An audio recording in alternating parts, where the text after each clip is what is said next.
12 ఏళ్ల వయస్సు. మన దేశం కాదు, మన రాష్ట్రం కాదు. కానీ ఈ బాల మేధావి ఒక అతిశయం, అద్భుతం, ఆశ్చర్యం. 6 సంవత్సరాల వయసు నుండి పాడటం మొదలుపెట్టి తను అర్థం చేసుకోలేని 10 భాషలలో పాడగలడు. భారతీయ సంస్కృతి, వారసత్వం మరియు సంప్రదాయాలను ఇష్టపడే ఈ చిచ్చర పిడుగు పోలాండ్ బుజ్జిగా అందరికీ సుపరిచితుడు. ఇప్పుడు శ్రీ మహాగణపతి ప్రార్థనను ఆలపించవలసిందిగా పోలాండ్ బుజ్జిని కోరుకుంటున్నాం. గురుదేవులు బ్రహ్మర్షి పద్దుపర్తి పద్మాకర్ గారికి, పద్మశ్రీ సిరివెన్నెల సీతారామ శాస్త్రి గారికి, అనంత శ్రీరామ్ గారికి నమస్సుమాంజనులు.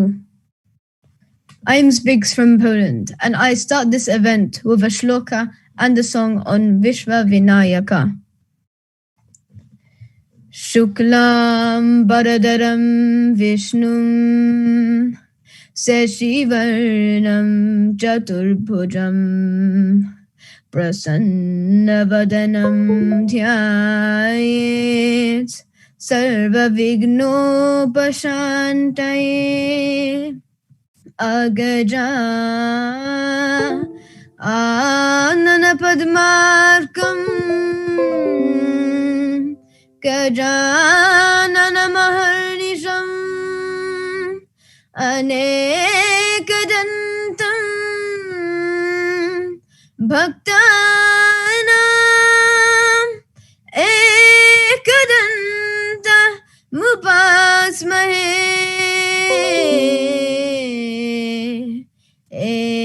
Ekadanta Mupasmahe. శ్రీ అనంత శ్రీరామ్ గారిని ప్రసంగించవలసిందిగా కోరుకుంటున్నాం. ఈ మహాద్భుతమైన కార్యక్రమానికి విచ్చేసిన విబుధులకు, కోవిదులకు, సహృదయులకు, సదయులకు, సభా సరస్వతిని అలంకరించిన ప్రతి ఒక్కరికి మనస్ఫూర్తిగా నమస్కరిస్తున్నాను. ముఖ్యంగా అవధాన సరస్వతి శ్రీ వడ్డిపత్తి పద్మాకర్ గారికి పాదాభివందనాలు తెలియజేస్తున్నాను. కొన్నాళ్ల క్రితం ఆంధ్ర విశ్వవిద్యాలయంలో 100 సంవత్సరాల వేడుక పూర్వ విద్యార్థులందరూ కలిసి చేస్తున్నప్పుడు ఒక శీర్షిక గీతం రాయమని చెప్పి నన్ను రాఘవేంద్రరావు గారు అడగడం జరిగింది. అయితే ఎవరెవరు రాయిస్తున్నారు పూర్వ విద్యార్థులు అంటే ఇప్పటి ఉపరాష్ట్రపతి వెంకయ్య నాయుడు గారు, అలాగే జిఎంఆర్ సంస్థల అధినేత, అక్కడి నుంచి ఆ వయస్కుల దగ్గర నుంచి ఇప్పుడే 25 సంవత్సరాలు 26 సంవత్సరాలు దాటిన యువ వ్యాపారవేత్తలు, యువ ఉద్యోగులు, వీరంతా కలిసి ఆ కార్యక్రమాన్ని నిర్వహిస్తున్నారు. అప్పుడు అర్థమైంది ఈ ఆలుమిని పూర్వ విద్యార్థుల సంఘం, ఆ పూర్వ విద్యార్థుల సంఘంలో ఉండడం ఎంత అపురూపమైన అనుభూతి అని అనిపించింది. అలాంటి అనుభూతి నాకు ఎప్పుడు కలగలేదు, కానీ కాకతాళీయంగా, యాదృచ్ఛికంగా ఈ ప్రత్యేకమైన కార్యక్రమంలో కలిగినందుకు నేను సంతోషిస్తున్నాను. కారణం ఏంటంటే అంత పెద్దవారైన పద్మాకర్ గారు, ఇంత చిన్నవాడినైనా నేను కూడా అనుకోకుండా ఒక గురువు దగ్గర కొన్ని విషయాలు నేర్చుకోవడం జరిగింది. ఆయనే గురు సహస్రావధాని కడిమెళ్ల వరప్రసాద్ గారు. మా పద్మాకర్ గారికి వరప్రసాద్ గారితో సాన్నిహిత్యం ఉంది. అలాగే నాకు ఏదైనా కొద్దిగా సాహితీ పరిమళాలు అద్దిని అంటే దానికి కారణం కడిమెళ్ల వరప్రసాద్ గారు. 1996-97 ప్రాంతంలో పాలకొల్లో ఆయన చేసిన ద్విశతావధానంలో 12 ఏళ్ల వయసులో నేను పృచ్ఛకుడిగా పాల్గొనడం జరిగింది. నాలో ఉన్న సాహితీ జిజ్ఞాసకి ఆ అవధానం ప్రాణం పోసింది. అక్కడికి పద్మాకర్ గారు కూడా వచ్చినట్టు నాకు గుర్తు. అలాంటి పెద్దవారందరినీ చూసి స్ఫూర్తి పొంది నేను పద్యాలు రాసే స్థాయికి కాకపోయినా పాటలు రాసే స్థాయిలో ఉండగలిగాను. అందుకు మా గురువు గారికి, అలాగే సాహితీ అభిలాషులందరికీ కూడా కృతజ్ఞతలు తెలియజేసుకుంటున్నాను. అయితే చాలా మంది ద్విభాషా కోవిదులు, 2 భాషల్లో అనర్గళంగా మాట్లాడగలిగేవారు, రాయగలిగేవారు, పద్యాలు రాయగలిగేవారు ఉన్నారు. కానీ వడ్డిపర్తి పద్మాకర్ గారి లాగా త్రిభాషా కోవిదులు, 3 భాషల్లో కూడా సంచలనాత్మకమైన రచనలు చేయగలిగేవారు చాలా అరుదు. అలాంటి వారి ప్రజ్ఞా పాఠవాల్ని ప్రత్యక్షంగా మనం ఈ వేదిక ద్వారా ఇలా సభాముఖంగా కాకపోయినా ఇలా వ్యభాముఖంగా చూడగలగడం మనందరి కళ్ళు ఏ జన్మలోనో చేసుకున్న పుణ్యం, మన అందరి చెవులు ఏ జన్మలో చేసుకున్న సుకృతం. ఈ అవధానం అనేది తెలుగు వారికి ఒక్కరికే ప్రత్యేకం. ముఖ్యంగా పద్యం, మా నాన్నగారు చెప్తూ ఉంటారు ఎప్పుడు, పద్యం అత్యంత హృదయం, రస ఆస్వాదన కన్న రసస్వాంతాలకు అది కమ్మని నైవేద్యం. పద్యం గద్యం కంటే హెచ్చు మోతాదులో హితానందాన్ని కూర్చి శ్రోతల డెందాలలో మధురమైన రసాలనెన్నో పోస్తుంది అనేది. అలా చూసుకుంటే అలవాటైతే పద్యం కూడా ఒక మద్యం అని. ఇలా పద్యం గురించి మా నాన్నగారు చిన్నప్పటి నుంచి చెప్తా ఉండేవారు. ఆ విధంగా పద్యం మీద అభిలాష పెరిగింది. ఆ పద్యం ఒక్క తెలుగుకు మాత్రమే సాధ్యం అన్న విషయం తెలిసిన తర్వాత ఒకంత గర్వం పెరిగింది. ఆ పద్యాల ద్వారా చేసి అపురూపమైన ప్రక్రియ అవధానం అనేది ఒక సంస్కృతం లేదా తెలుగు తప్పితే మిగిలిన ఏ భాషలో చేసినా అంత రక్తి కట్టదు అనేది ప్రజలందరూ భావిస్తూ ఉంటారు. అలాంటి భాషకి మనం వారసులమైనందుకు మనందరం గర్వపడాలి. ఆ వారసత్వాన్ని తరువాత తరానికి అందించడానికి సామాన్యమైన వ్యక్తులు సరిపోరు. వడ్డిపత్తి పద్మాకర్ గారు లాంటి కవి పండితులు కావాలి, మంచి అవగాహన ఉన్న వ్యక్తులు కావాలి, అధ్యయనం చేసిన వ్యక్తులు కావాలి. ఎందుకంటే అవధానం అన్న 4 అక్షరాలకి నేను అనుకునేది ఏంటంటే, ఆ అంటే అవగాహన, వా అంటే వక్తృత్వం, ధా అంటే ధారణ, నం అంటే నమ్రత. పృచ్ఛకులు ఎలాంటి ప్రశ్నలు అడుగుతారో తెలియదు, ఏ విషయాల మీద అడుగుతారో తెలియదు. ఆటో రిక్షాల దగ్గర నుంచి అంతరిక్షాల వరకు ఏ విషయం మీదైనా దత్తపదులు ఇవ్వచ్చు, సమస్య పూరణాలు ఇవ్వచ్చు, వర్ణనలు అడగచ్చు, ఎన్నైనా చెయ్యొచ్చు. కానీ అన్నిటి మీద అవగాహన, అవధానిక ఉండాలి, వక్తృత్వం ఉండాలి. పద్యం చెప్పడమే కాదు, అక్కడ వచ్చిన శ్రోతల్ని గాని ప్రేక్షకుల్ని గాని అలరించగలిగేట్టు వాక్చాతుర్యం ఉండాలి, ధారణ ఉండాలి. ఇది అన్నిటికన్నా ముఖ్యం. చేసిన ఈ 2 గంటల్లో రాసిన ఆ 8 పద్యాలు అవ్వచ్చు, లేకపోతే అది ద్విశతావధానం అయితే ఆ 200 పద్యాలు అవ్వచ్చు. ఎప్పుడో ఎవరో అడిగిన ఆ ప్రశ్నల్ని, ఆ సమస్యల్ని, వర్ణనల్ని, దత్తపదుల్ని గుర్తు పెట్టుకుని, అప్పుడు ఏ పాదం పూరించామో గుర్తు పెట్టుకుని, అన్ని అయిన తర్వాత అన్నింటినీ ఒకేసారి ధారణగా చెప్పడం అనేది అది అపురూపమైన ప్రక్రియ. అనడానికి నమ్రత అనుకుంటాను నేను ఎప్పుడు. కారణం ఏంటంటే, అవధానంలో అన్నిటికన్నా కష్టమైంది అప్రస్తుత ప్రసంగాన్ని ఎదుర్కొనడం. ఓ పక్క న్యస్తాక్షరుల అక్షరాలు ఇస్తూ ఉంటారు, ఓ పక్క నిషిద్ధాక్షరుల అక్షరాలు నిషేధిస్తూ ఉంటారు. ఇన్ని మెదడులో తొలుస్తూ ఉండగా సంబంధం లేనట్టు అప్రస్తుతం వచ్చి వారి ప్రవాహాన్ని, వారి ధారని దెబ్బతీసే అవకాశం ఉంది. అలాంటి సమయంలో కూడా నమ్రతగా వారికి ఆ చమత్కార పూరితమైన మాటలతో సమాధానం ఇస్తూనే ఈ గంభీరమైన కార్యక్రమాన్ని అవధాని నిర్వహిస్తూ ఉండాలి. అందుకనే అవధాని స్థానంలో కూర్చున్న వారు సామాన్యులు కాదు, సామ్రాట్లన్న అభిప్రాయం. అలాంటి అవధాన సామ్రాట్ అవధానాన్ని ఈరోజు ప్రత్యేకంగా తిలకిస్తున్నందుకు సంతోషాన్ని వ్యక్తం చేస్తూ, ఈ కార్యక్రమానికి సమయాభావం నా వల్ల అవ్వకూడదన్న అభిప్రాయాన్ని సవినయంగా మీ ముందు ఉంచుతూ నేను విరమిస్తున్నాను. అవిద్యానామంతస్తిమిరమిహిరద్వీపనగరే జడానాం చైతన్యస్తబకమకరాంతశ్రుతిధరే దరిద్రాణాం చింతామణిగుణనికా జన్మజలధౌ నిమగ్నానాం దంష్ట్రామురరిపువరాహస్య భవతి. సార విచారులైన యతి సద్గురువర్యులకెల్ల సాధనాధారము మూల పద్మమని దానిని గేహము చేసి కొన్న గాంధారుని సిద్ధి బుద్ధి విభు నన్ కృతి చెప్పెడి వేళ ప్రోవ భాషారతిరాశ్రయించద ప్రసాద కవిత్వము నాకు నప్పగా. గణపతికి భక్తి శ్రద్ధతో నమస్కారం చేసుకుంటాం. ఇవాళ మళ్ళీ అంతర్జాల అష్టావధాన కార్యక్రమం ఏర్పాటు చేసిన మీ అందరికీ అనేక ధన్యవాదాలు. ఈ కార్యక్రమంలో ఇద్దరు బుజ్జి మనుషులు చూడగలరు. ఒక ఆయన పోలండ్ బుజ్జి, అతను ఇప్పటికింకా వయసులో బుజ్జివాళ్ళగా కనపడుతున్నాడు. చాలా అద్భుతమైన గానం చేసి గణేశ్వరుడిని ఆనంద పెట్టాడు. ఆ గానంతో నన్ను కూడా ఆనంద పెట్టాడు. ఆ చిరంజీవికి మంచి భవిష్యత్తు కొరకారు. మా అనంత కూడా మా కళ్ళ ముందు పెరిగిన వాడే కాబట్టి ఆయన మాకు పుత్రతుల్యుడే. అతను చెప్పినట్టుగా వాళ్ళ నాన్నగారు చేగొండి సత్యనారాయణ గారు కదండి. అవును సార్, చేగొండి సత్యనారాయణ మూర్తి గారు. సత్యనారాయణ గారు అంటే పాలకూరులో ఓరియంటల్ కాలేజీకి ఆయన ప్రిన్సిపల్ గా కూడా పనిచేశారు. చాలా అద్భుతమైన గానం. అందులో రామరాజ భూషణుడి పాత్ర భువన విజయంలో ఆయనే వెయ్యాలని పేరు. అసలు లలనా జనాభాంగ వలనా వసదనంగ తులనాభికాదంగ తోప్రసంగ అనే పద్యాలు చదువుతూ ఉంటే ఆయన కోకిలను కూస్తూ ఉండేది. అంత మధురంగా గానం చేసేవారు. అంటే చాలా కాలం అయిపోయింది కాబట్టి చూసి ఈ మధ్యన గుర్తుపట్టడం కొంచెం కష్టమైంది. కానీ మా చిరంజీవిని కూడా చూశాను. నేను చిన్నపిల్లలు వాళ్ళందరూ చూసాను. 12 ఏళ్ల వయసులో చూశాను. ఇప్పుడు కాలం మారిపోయింది. అతను మాకు పుత్రతుల్యుడు. చాలా అద్భుతమైన పాటలు రాసి ఎంతో ప్రసిద్ధికి ఎక్కాడు. అందుకే నేను పేరుకు అనంత శ్రీరామ్ కాదు, అనంత కీర్తిని పొందినవాడు. కవిత్వంలో అనంత సమానుడయ్యాడు. అనంతుడు అంటే బలరాముడు అని ఒక అర్థం. పూర్వకాలంలో బలరాముడు ఏదైనా మాట్లాడితే ఆయనతో మాట్లాడే శక్తి ఎవరికి ఉండేది కాదు అని మార్కండేయ పురాణంలో చెప్పారు.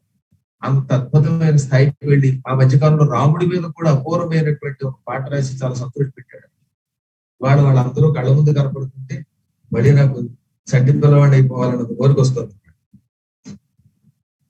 ఈ కార్యక్రమానికి వచ్చినందుకు సహృదయతతో సౌహార్దంతో వచ్చినందుకు అనంత శ్రీరామ్ కూడా ధన్యవాదాలు. కార్యక్రమాన్ని ఎంతో భక్తి శ్రద్ధలతో నిర్వహిస్తున్నటువంటి యూరప్ ఖండంలో ఉన్న వారందరికీ పదే పదే ధన్యవాదాలు. వీధి అరుగు మీద కూర్చుని చాలా కాలం అయిపోయింది. వీధి అరుగు మాకు వేదిక అయినది, వీధి అరుగు మాకు వేదిక అయినది. కూర్చున్న వివిధ కోవిదులకు, కూర్చున్న వివిధ కోవిదులకి మాకు కూడా ఈ వీధి అరుగు ఇవాళ వేదిక అయ్యింది. వారికి ధన్యవాదాలు. శివుడి శిరస్సు మీద ఉన్న గంగానది ప్రస్తుతం కాశీలో పరవళ్లు తొక్కుతూ ఎర్రని నీళ్లతో బాగా బురదతో వరదగా ప్రవహిస్తుంది. అయినా అక్కడికి వెళ్ళాం కనుక అందరం కూడా అందులో స్నానాలు ఆడాం. అందులో దిగిన వాళ్ళు ఎవరు బయటికి రాలేదు. గంటల తరబడి స్నానం చేయడం వల్ల శివుడి శిరస్సులో ఉన్న గంగ ప్రస్తుతం మా ముక్కుల్లో చేరింది. అందువల్ల కొంచెం రొంప వల్ల మాట వినపడుతుందో లేదో అని అనుమానం వచ్చింది. అవధానం మాత్రం పూర్తి చేసేందుకు ఈశ్వరుడు తన గంగని కాసేపు నా ముక్కులోంచి బయటికి తీసుకుపోయి నన్ను అనుగ్రహించుగాడు. మళ్ళీ మా అనంతు ఇలాగే అప్పుడప్పుడు వచ్చి మమ్మల్ని ఆనంద పెట్టాలని తన చక్కని పాటలతో ఇటు శ్రీరంగాన్ని ఇటు పండితులకి కూడా ఆనందం కలిగించాలని, పోలాండ్ గురించి కేవలం పోలాండ్కే కాకుండా మా హోమ్లాండ్ కూడా, మా భారతదేశానికి కూడా ఎన్నో రకాలుగా సేవ చేయాలని ఈ అవధానంలో అధ్యక్షుడిగా సంచాలకుడిగా పాల్గొంటున్న కళ్యాణ తటవర్తి కళ్యాణ చక్రవర్తితో సైతంగా అందరినీ కూడా మంగళాశాసనాలతో దీవిస్తూ కార్యక్రమం ప్రారంభం. శ్రీ గణేశాయ నమః, శ్రీ సరస్వత్యై నమః, శ్రీ గురుభ్యో నమః. అపర పరమేశ్వర స్వరూపమైన మా గురుదేవులు బ్రహ్మశ్రీ వద్దిపతి పద్మాకర్ గారికి నమస్కారాలు తెలియజేసుకుంటున్నాను. సభను అలంకరించిన పెద్దలందరికీ కూడా, అనంత శ్రీరామ్ గారికి అందరికీ నమస్కారాలు తెలియజేసుకుంటూ 1236వ అవధానం, మా గురుదేవుల 1236వ అవధానానికి అందరం ఈరోజు ఇలాగ కలవడం, దాంతో పాటుగా మన పృచ్ఛకులందరూ యూరప్ ఖండంలో అంతకుముందు యూకే నుంచి మనం చేసాం, అది అద్భుతంగా సాగింది. ఇప్పుడు యూరప్ ఖండంలో ఉన్న మిగతా దేశాలు, యూకేతో పాటుగా మిగతా దేశాల పృచ్ఛకులందరూ వచ్చి మన అవధానంలో పాల్పంచుకునే శుభ గడియలు మనం చూస్తున్నాం. శ్రీకరి లోక పావని విశేష కవిత్వ వరప్రదాత్రి పద్మాకర సద్గురుత్తమ హృదాలయైన సరస్వతిన్ శుభాలోక సురప్రధానతతి లోకులు గాంచును నేడు ధారణాస్థోక నిధాన మిమ్ము మది స్తోత్రము చేతుము శిష్యవత్సలా. మా గురుదేవులు ఎన్నో కార్యక్రమాలలో నిత్యం నిరంతరం ఎంతో మందికి ధర్మ బోధన చేస్తూ ఎప్పుడు రకరకాల కార్యక్రమాలు మునిగి ఉండేవారు మా గురుదేవులు. 5 నిమిషాలు కూడా వారికి సమయం చెక్కకపోయినా కూడా సమయం చేసుకుని అవధానం చేస్తాను నేను మీ అందరికీ. ఎందుకంటే అవధానం చేయడం వల్ల వారి ద్వారా ఇది కూడా ఒక ధర్మ బోధగా వెళ్తోంది. తెలుగు భాషని రక్షించుకోవాలి, తెలుగు భాషను మనందరం కాపాడుకోవాలి అంటూ గురుదేవులు చేసే ఈ బోధని మనం ప్రత్యక్షంగా చూడబోతున్నాం. యూట్యూబ్ లో చాలా మంది చూస్తూ ఉంటారు. కాబట్టి ఈ రోజు తొందరగా ఇంకా ఈ కార్యక్రమంలో వెళ్తూ ముందుగా ఈ కార్యక్రమాన్ని దాని క్రమం వర్ణిస్తాను. మొట్టమొదటిగా సమస్యాపూర్ణం వారు వస్తారు, తర్వాత దత్తపది వారు, తర్వాత వర్ణన, నిషిద్ధాక్షరి, న్యస్తాక్షరి, ఆసువు, పురాణం, అప్రస్తుతం వారు ఇంకా నడుస్తూనే ఉంటుంది. కాబట్టి ఈ క్రమంలో మనం అందరం ముందుగా వెళ్తుంటాం. ముందుగా మా గురుదేవుల ఆజ్ఞ తీసుకుని అవధానాన్ని ప్రారంభించవచ్చునని కోరుకుంటూ గురుదేవులకి అనుగ్రహ భాషణ. శ్రీ గౌరీ గంగా వక్షోగతు, శ్రీ గౌరీ గంగా వక్షోగతు, భాద్రపద మాస శుక్ల చతుర్థ్యభ్యాగతు, గణాధిపతి విఘ్నాగోగతి నడ్డు కొరకు అభినుతియుతు, నా రసనాంచలం పున వినమ్రత మృక్యద నాట్యమాడు భారతి, నాట్యమాడు భారతి, వాక్సతి సుతుని భారము నీపై వేసికొల్చు, విస్తారమధాన సాగరము దాటగా నా కవలంబ వీగదే, సార పదార్థ తత్వ విలసత్ కవితా స్ఫురణత్వ, గురువును గోవిందుడు మా ఇరువురిలో ఎవని ఆశ్రయించదవన, నే గురు చరణం బులవ్రాలుదు, గురు కరతల గదుడు కాడే గోవిందుడు, కడుపులో బలనున్న ఎప్పుడు కాలదండిన పులకరించిన మహాలలితమూర్తి పొడమిపై పడిన ఎప్పుడు చూచుకొల్చును, దరహసిల్చిన మహావృష్టి, పడిలోనికే గునప్పుడు గారములు చేయ, సల్లాపములబము సహనమూర్తి, మడిగట్టుకొనిన ఎప్పుడు భాగవత పద్యముల అనుకరణకు మురియు సాధ్యి, హిందీయందున ఆంధ్ర సంస్కృతములందు ఆదిశేషునకెనయైన ఎట్టి మాత శేషమణి దేవి, శేషమణి దేవి కరుణా విశేషమున్న ఈ వధానము నిజము సౌనృత్యమగును, కవిగ పుట్టి కవిగ కాలము గడపెడు భావమధుర కావ్య జీవితుండు, నాన్ ఋషి కవి అనదగుర సబ్రహ్మ జనకునాత్మరూపు సమృద్ధి అని మాతృపితృ ప్రార్థన, గురుదైవత ప్రార్థన చేసుకుందాం. ఇప్పుడు కార్యక్రమంలో గడువు పెడదాం. బహుశా ఓపిక లేకుండా చేస్తున్న మొట్టమొదటి అవధానం ఏమిటి? అయినప్పటికీ ఓపిక వల్లప్పుడు శ్రీకృష్ణ పరమాత్ముడు ఓపికిస్తాడు. కార్యక్రమం ఎక్కడ మొదలైనా సమస్యతో ప్రారంభిస్తాం. మేము మీకు ఒక సమస్య సుమా, ఈ సమస్య నుంచి ఎలా బయటపడతావో అని పృచ్ఛకులు మమ్మల్ని కాస్త సమస్యలో కలిగిస్తారు. ఆ సమస్యను తేలిక బయటపడతాం. కాకపోతే ఇవాళ సమస్య అపజయ సమస్య కాదు, విజయ సమస్య. అది కదా విజయ్ కుమార్ గారే కదా? అవునండి. అందరికీ నమస్కారం. మీ సమస్య అంటే మాకు విజయం అనమాట. అందరికీ నమస్కారం. ముందుగా విశ్వవిఖ్యాత అవధానులు బ్రహ్మశ్రీ వడ్డిపర్తి పద్మాకర్ గారికి పాదాభివందనాలు. ముఖ్యంగా మన అతిథులు శ్రీ అనంత శ్రీరామ్ గారికి ప్రణామాలు. సభా సభ్యులకు పృచ్ఛకులకు నమస్కారాలు. భండన భీముడు ఆర్త జన బాంధవుడు, ఉజ్వల బాణ తూణ కోదండ కళా ప్రచండ భుజతాండవ కీర్తికి రామమూర్తికి రెండవ సాటి దైవము లేడు లేడనుచున్ గడకట్టి భేరిక దాండ దదాండ దాండ నినదంబుల జాండము నిండ మత్తవే దండము నెక్కి చాటెదన్ దాశరథి కరుణాపయోనిధి. నాకు 3 ఏళ్ల ప్రాయంలో నాన్నగారు నేర్పినటువంటి ఈ మొదటి పద్యం ద్వారా ధర్మబద్ధమైన రాజ్యపాలనకు ప్రతిరూపమైన ఆ శ్రీరాములు వారిని ప్రార్థిస్తూ నా మొట్టమొదటి అవధాన కార్యక్రమంలో ఈనాటి సమస్యను ఆచార్యుల వారికి సంధించబోతున్నాను. వారి పద సంపద నుంచి జాలువారే ఈ ఆసక్తికరమైన పూరణ కోసం మీ అందరిలాగే ఎదురు చూస్తూ సంధిస్తున్నాను. బల్లికి లేని గొప్ప బలవంతుడవైనను నీకు దక్కునా. చాలా బాగుంది. బల్లికి లేని గొప్ప బలవంతుడమైనను నీకు దక్కునా. అంతేనండి? అంతేనండి. నమస్కారం. అయితే ఎంత గొప్పగా ఉన్నా బుర్ర వెంటనే వెలుగుతుంది నాకు.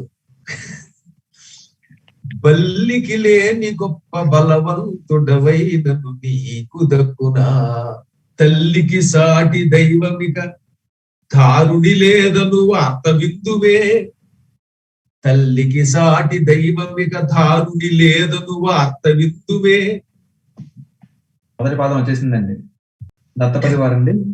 మాతృదేవోభవ, పితృదేవోభవ, గురుదేవోభవ. సదాశివ సమారంభాం కాశశంకర మధ్యమాం అస్మదాచార్య పర్యంతాం వందే గురు పరంపరాం. విఘ్నదోష పరిహారార్థం కార్యసిద్ధి కోసం సిద్ధి బుద్ధి సమేత తుష్టి పుష్టి సమేత ఆమోద ప్రమోద సమేత గణపతికి ప్రథమ వందన సమర్పిస్తూ వారి సంతానం క్షేమ లాభుల అనుగ్రహం సభికులకు ప్రేక్షకులకు దక్కాలని ప్రార్థిస్తున్నాను. విద్యార్థి దేవతలందరికీ పాదాభివందనం. విద్య నేర్పిన గురువులకు నమస్కరిస్తూ, దిశానిర్దేశం చేసిన పెద్దలకు నమస్కరిస్తూ, మేలు చేసిన వారి కృతజ్ఞతలు తెలియజేసుకుంటూ, కీడు చేసిన వారికి మరీ కృతజ్ఞతలు తెలియజేసుకుంటూ కార్యక్రమంలోకి ప్రవేశిద్దాం. ప్రణవ పీఠాధిపతులు, ప్రవచన ప్రభాకరులు, శ్రీ గురుదేవులు బ్రహ్మశ్రీ వడ్డిపర్తి పద్మాకరుల వారికి సభక్తిపూర్వక ప్రణామాలు. అభిమానులను ఉర్రూతొలగించే సంగీత నందనులు అనంత శ్రీరామ్ గారికి నమస్కారాలు. బాలమేధావి అయిన పోలండ్ బుజ్జికి ఆశీస్సులు. కార్యవర్గ నిర్వాహకులు కృష్ణ పద్మ గారికి, విద్యార్థి వెంకట్ గారికి, సంచాలకులు కళ్యాణ్ గారికి, సహ ప్రేక్షకులకు నమస్కరిస్తున్నాను.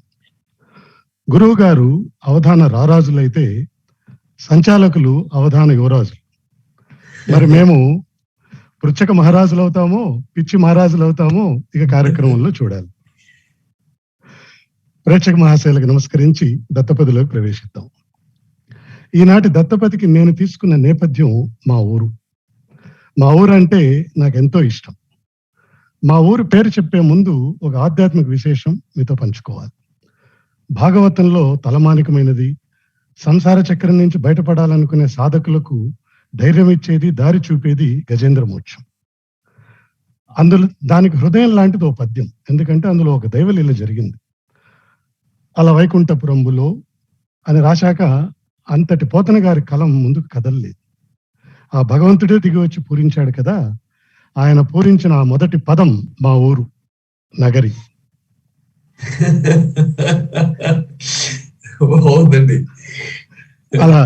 అలా వైకుంఠపురంబులో కాబట్టి మీరు సందేహాలు ఎక్కడో పృచ్ఛక మహారాజులే. ఎందుకంటే అవధాని చక్రవర్తి, కళ్యాణ చక్రవర్తి సంచాలకుడు, మీరు పృచ్ఛక చక్రవర్తులే. ఎక్కడి నుంచో నగరిని పట్టుకొచ్చారు చక్కగా. సంతోషం అండి మీ అభిమానం. అలా వైకుంఠపురంబులో నగరిలో నామూల సౌదంబు దాపల మందార వనాంతరామృత సర ప్రాంతేందు కాంతోపలోత్పల పర్యంక రమా వినోదయోగు నాపర్ణ ప్రసన్నుండు విహ్వల నాగేంద్రము పాహి పాహి అన గుయ్యాలించి సంరంభి అయి. ఎంతో గొప్ప పద్యం. భగవంతుడిచే పలకబడింది మా ఊరు అని తలుచుకోగానే ఒళ్ళు పులకరిస్తుంది. అసలు ఈ గజేంద్ర మోక్ష ఘట్టం మా నగరి పరిసరాల్లోనే జరిగిందని స్థానికంగా మా పెద్దల విశ్వాసం.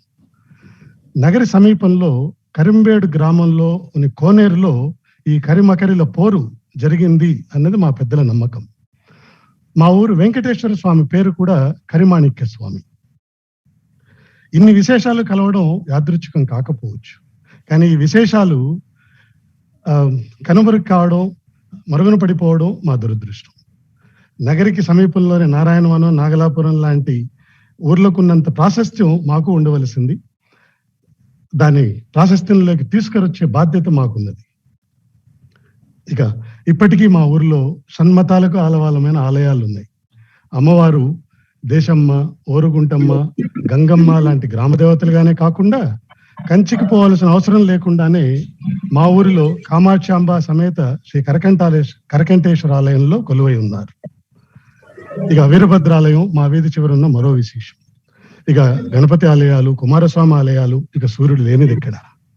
ఇలా మా ఊరు దక్షిణాన కుశస్థలి నది, ఉత్తరాన ముక్కొండ, మధ్యలో షణ్మతాలకు ఆలవాలమైన తత్వపురి. చేనేత పరిశ్రమతో వేల మందికి ఉపాధి కల్పిస్తున్న వస్త్రపురి. మంచి మనసున్న ప్రజలతో కూడిన ప్రేమపురి. అందానికి పట్టం కట్టి సుందర సుమం, చిరుతరహాస కుసుమమైన రోజా గారిని ఎమ్మెల్యే చేసిన రోజాపురి.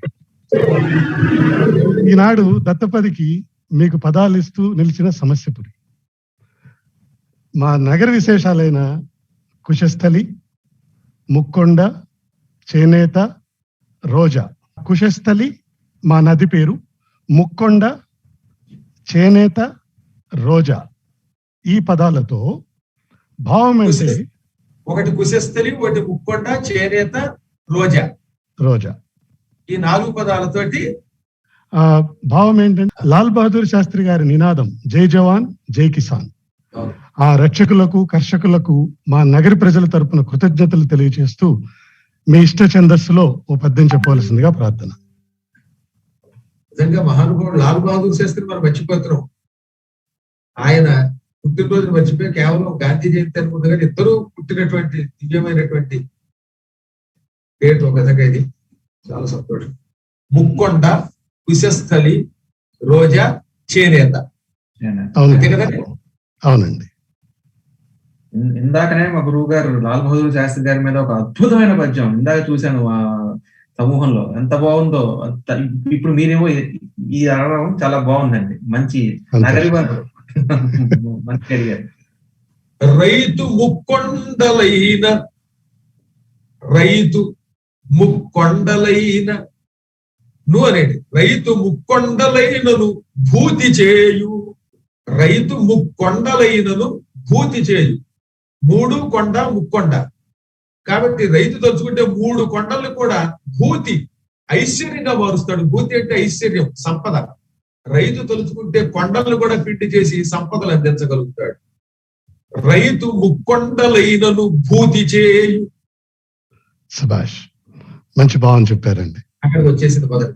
రైతు ముక్కొండలైనను భూతి చేయు. ఇక కుశస్థలి, చేనేత, రోజా గారులకు తర్వాత మీకు ఇస్తాం. సంతోషం అండి. ఈరోజు నాకు ఇచ్చినటువంటి అంశము వర్ణన. గురువు గారికి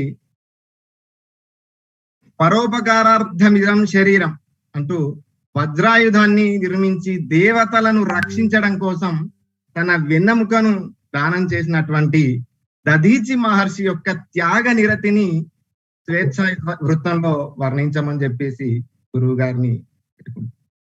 దధీచి యొక్క మహాత్మ్యం, ఆయన గొప్పతనాన్ని స్వేచ్ఛా ఛందస్సేగా. అవును. తనువిధి పరోపకారం, తనువిధి పరోపకారం.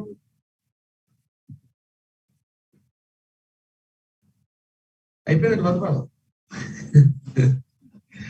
తనువిధి కందపతిలో మధుపాలం. తనువిధి పరోపకారం. అద్భుతం. కందపద్యం వచ్చిందండి. అవును. గాంధీ గారు రాముల వారి భక్తుడు అన్న విషయం అందరికీ తెలిసిందే.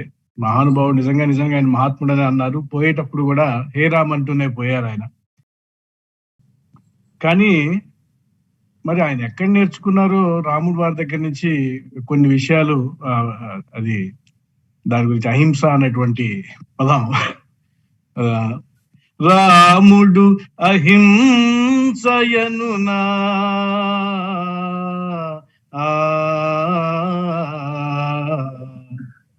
రాముడు అహింసయనునా సామర్థ్యము చూపెగాని శరధారుండై ఈ శరదారుండై ఈ రాముని భక్తుడు గాంధీ ఏమని సహనముపదేశమిడెనో చెప్పుమా.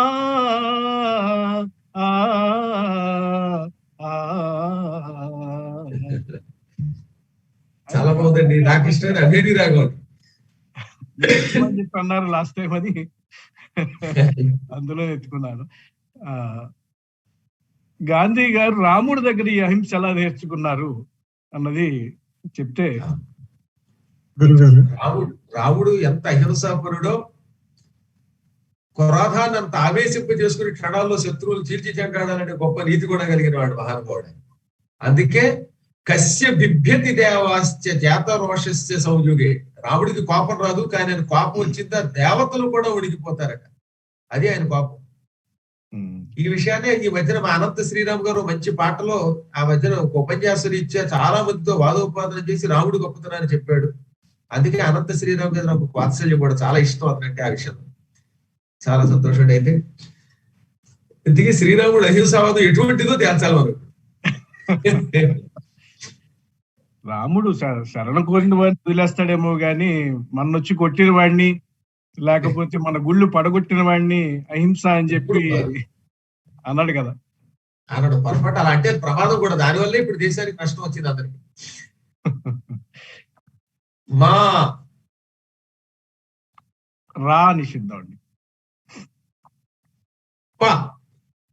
మామూలు పద్మాకర్లో పాడండి. పాప. ఓకే. దా నిషిద్ధం అండి. దా దా మాపతి. మాపతి. రా నిషిద్ధం అండి. రాముల్లో రా. యకారకారంలో యా. మాపతి. డా డా కింద కావత్తు. ఎల్కం. మాపతి ఎల్కం. కం. బా. గో. కకారకారములు. మాపతి welcome go. దీర్ఘం ఉందండి. పొట్టి పొట్టి పొట్టి గో అండి. గో. గోవులో గో. గోవులో దీర్ఘం ఉండదు. గో. మాపతి welcome go. ఈ ఎల్కనేమిటో నా అండి. టన్. టన్. మాపతి ఎల్కన్ గొట్టన్. గొట్టన్. గొట్టన్. మాపతి శ్రీ మహావిష్ణువు శ్రీరాముడు. ఎల్కన్ అంటే అలక అనేది అల్కన్ అవుతుంది, ఎడాగమం కాబట్టి. కోపించి గొట్టన్ కొట్టినట్టయితే మాపతి ఎల్కన్ గొట్టన్. రాముడే కోపించి కొట్టినట్టయితే ఏమవుతుందో రెండో బదులు చెప్పుకుందాం. మాపతి ఎల్కన్ గొట్టన్. ఎడాగమం అంత ఉపయోగపడుతుంది అన్నమాట. ఎల్కన్ అనగానే ఏం చెప్తారా అని చూస్తున్నాం అండి మేము. ఎల్కన్ గొట్టన్ అనగా ఓహో ఇలా వచ్చిందా అనిపించింది. అలుక అల్కా కదా మరి. ఎడాగం అవుతాడు ఎల్కన్ అన్నమాట. మాపతి ఎల్కన్ గొట్టన్. నెస్తాక్షరి వారండి. ఇప్పుడు మనం రాముడి గురించి మాట్లాడుకుంటున్నాం కదండి. అలాగే నాకు చిన్న ప్రశ్న వచ్చింది ఇప్పుడు. అంటే చిన్నప్పటి నుంచి రఘురాముడు, కోదండ రాముడు, లేకపోతే సీతారాముడు విన్నాను, కానీ ఈ అనంతరాముడు ఎప్పుడు వినలేదండి. ఈ అనంతరాముడు ఎక్కడి నుంచి వచ్చాడంటారు? పాలకొల్లు నుంచి వచ్చాడండి.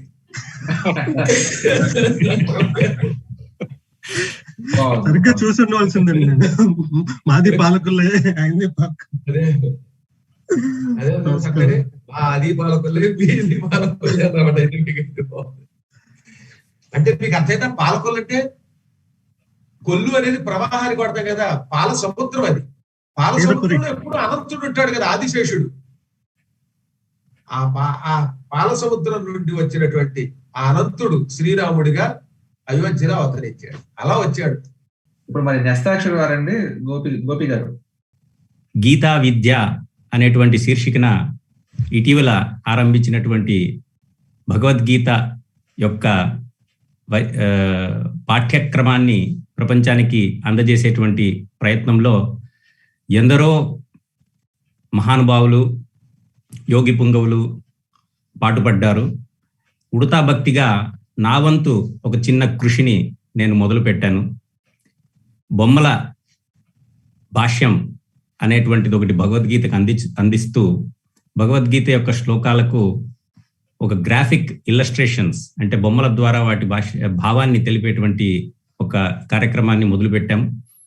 అందులో భాగంగా సాధన, శోధన, వాదన అనేటువంటి ప్రక్రియల ద్వారా అబాల గోపాలం భగవద్గీతని మొట్టమొదటిసారిగా చదివేటువంటి బిగినర్స్ అనేటువంటి వారికి ఇది ఉపయోగకరంగా ఉండాలి అనేటువంటి ఆశయంతో మేము తలపెట్టినటువంటి కార్యక్రమం ఇది.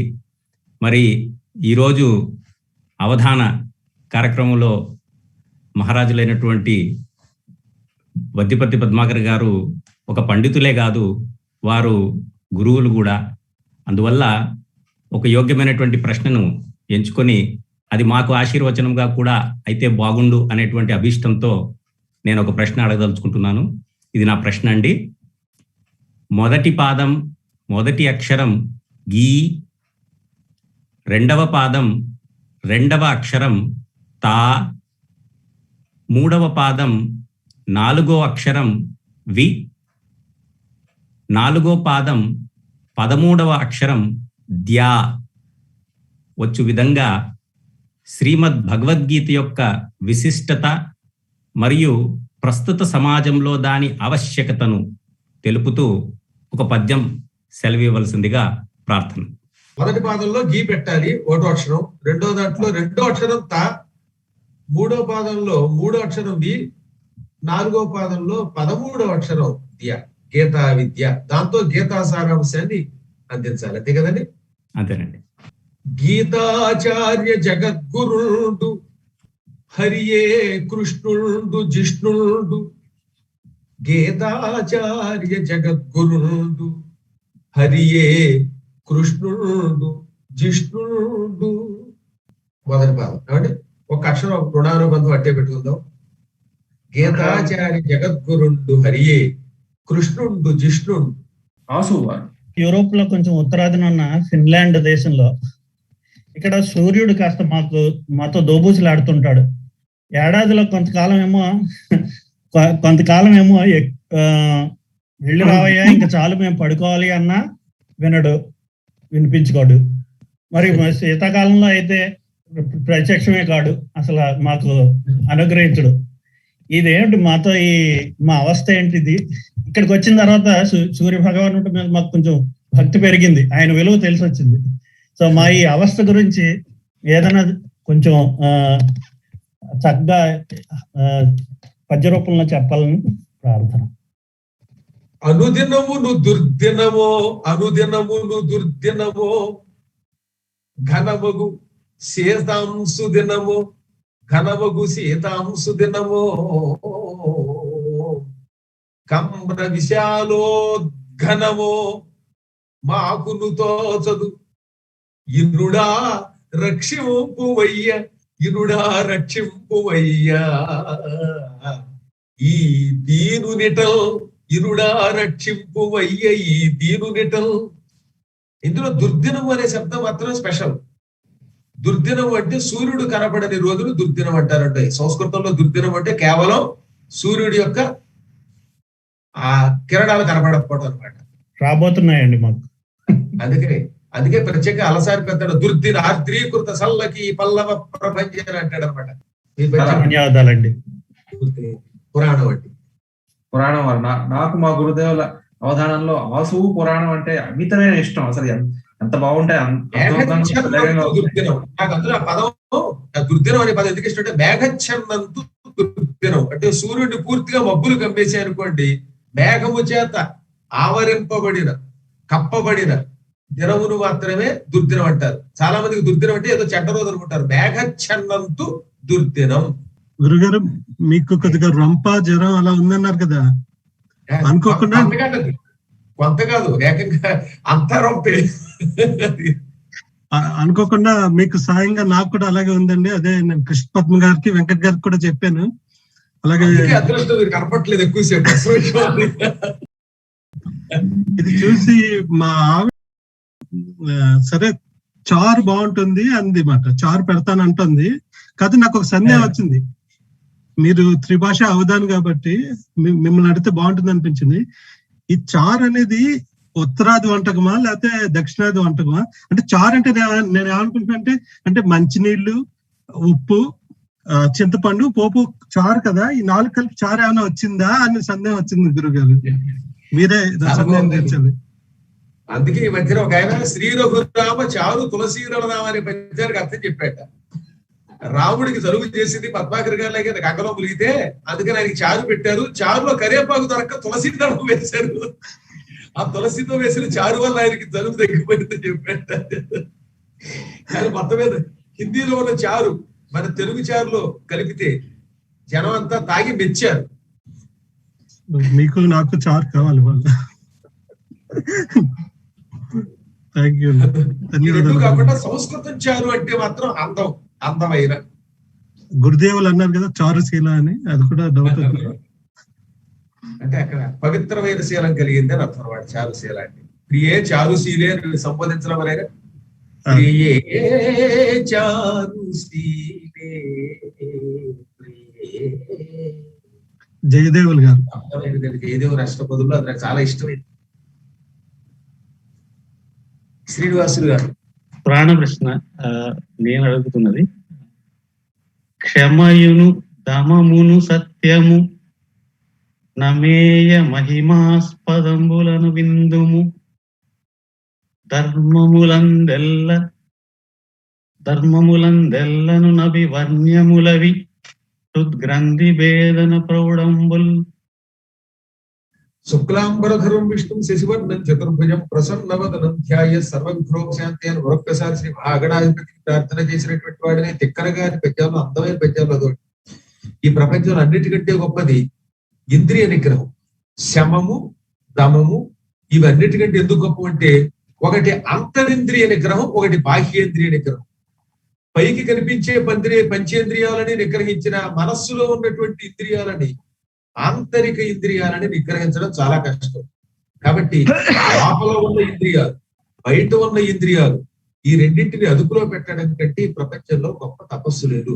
వీటిని సాధించిన వాడు ఈ సృష్టిలో దేనినైనా సాధిస్తాడు అని మనకి ధర్మశాస్త్రం చెబుతున్నది. అందుకే మహాభారతం వంటి గ్రంథాలు గొప్ప అద్భుతమైన వేద రహస్యాలు. ఈ ధర్మశాస్త్రాలను అందరం కూడా అమలు చేసుకుని సాధ్యమైనంత వరకు ఇంద్రియాలు అదుపులో పెడితే, చిన్న పిల్లల్ని, ఆడపిల్లల్ని హత్య చేసి తద్వారా మళ్ళీ ఎటుగాక దిక్కు లేకుండా రైలు కింద పడి చచ్చే దిక్కుమాలిన స్థితి భవిష్యత్తులో రాకుండా ఉంటుంది. బాహ్యేంద్రియ నిగ్రహం అందరిలో కూడా పాదుకొల్పాలి అని కోరుకుంటూ, స్వస్తి ప్రజాభ్య పరిపాలయంతాం న్యాయేన మార్గేణ మహీం మహిషాః గోబ్రాహ్మణేభ్యః శుభమస్తు నిత్యం లోకాః సమస్తాః సుఖినో భవంతు. తల్లికి లేని గొప్ప బలవంతుడవైనను నీకు దక్కునే. అంతే కదండి? అంతేనండి. పల్లికి లేని గొప్ప బలవంతుడవైనను నీకు దక్కునే. తల్లికి సాటి దైవమిక ధారుడి లేదను వార్త విందువే. అంటే ఆయన మొదటి పాఠం చెప్పాను దాకా, తల్లికి సాటి దైవమిక ధారుడి లేదను వార్త విందువే. తల్లి అన్న జనవాక్యం వీనులయందు పెట్టుమా. తల్లి అన్న జనవాక్యము వీనులయందు పెట్టుమా. జనవాక్యం ఒకటి ఉన్నది, ఏమని? పల్లి కన్న తల్లి వంటిదని. పల్లియ అంటే పల్లె. తల్లి అన్న జనవాక్యము వీనులయందు పెట్టుమా. అక్కడికి రెండో పాదం అయిపోయింది. తల్లి అన్న జనవాక్యము వీనులయందు పెట్టుమా. పల్లికి లేని గొప్ప బలవంతుడవైనను నీకు దక్కునా. తల్లికి సాటి దైవమిక ధారుని లేదను వార్త విందుమే. తల్లి అన్న జనవాక్యము వీనులయందు పెట్టుమా. తల్లి పల్లె బాగుంది. రెండో పదం అయింది. గురుగారు అయ్యా, ఇప్పుడు మీరు చక్కగా ఇంద్రియ నిగ్రహం గురించి చెప్పారు కదా. సో దీని మీద చిన్న ప్రశ్న వచ్చిందండి.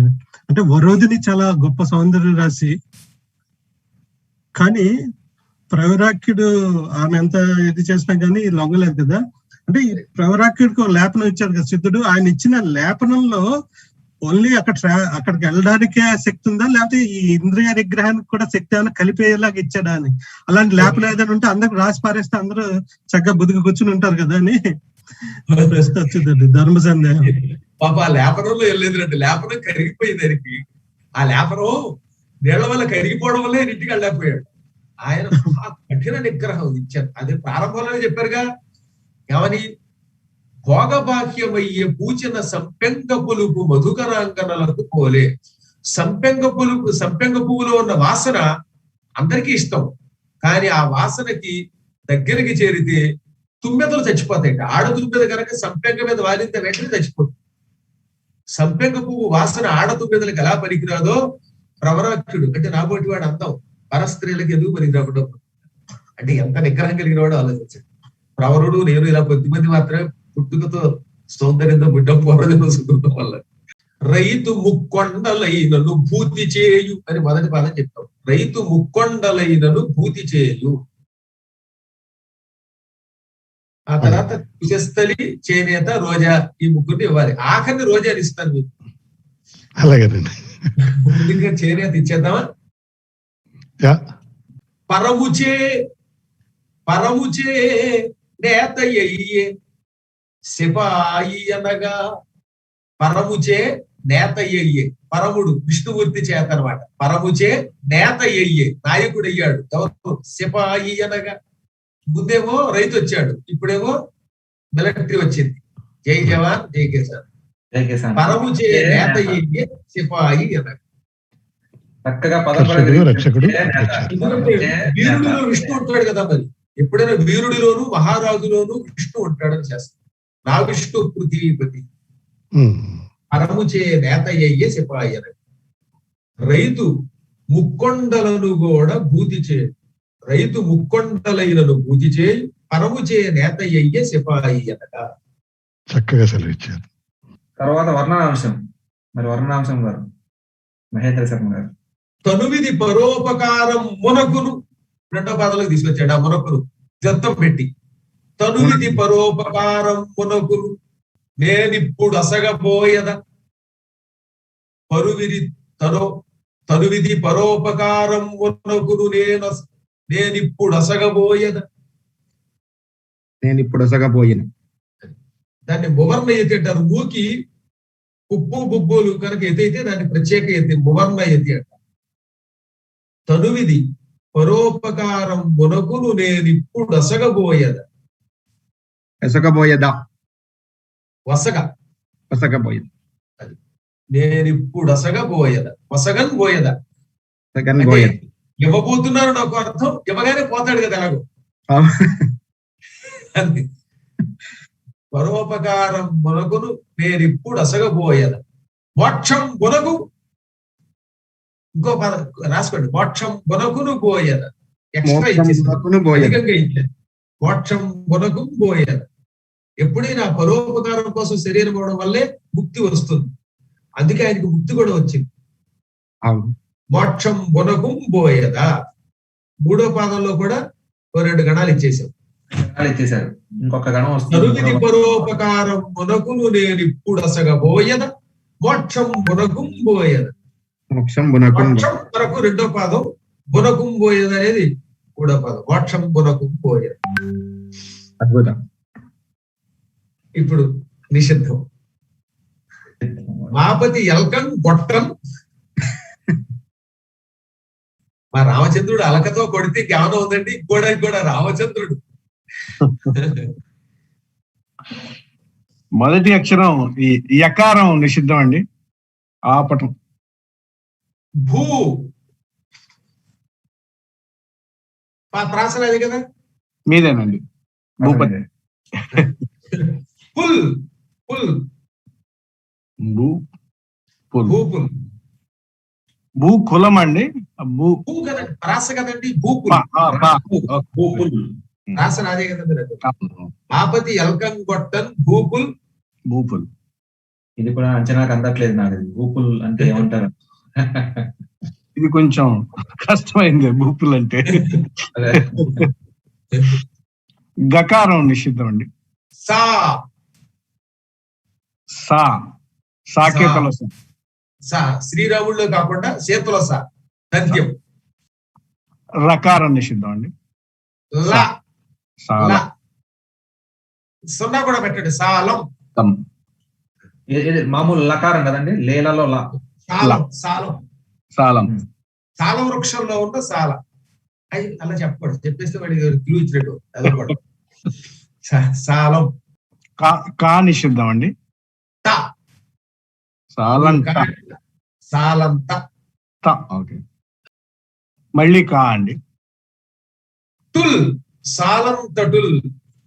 తట్టుల్. వా అండి. క్షు. క్షు. షు. క్షుధలో ఉన్న క్షు. భూపుల్ సాలంతటుల్ క్షుపుల్. క్షుపుల్ అండి.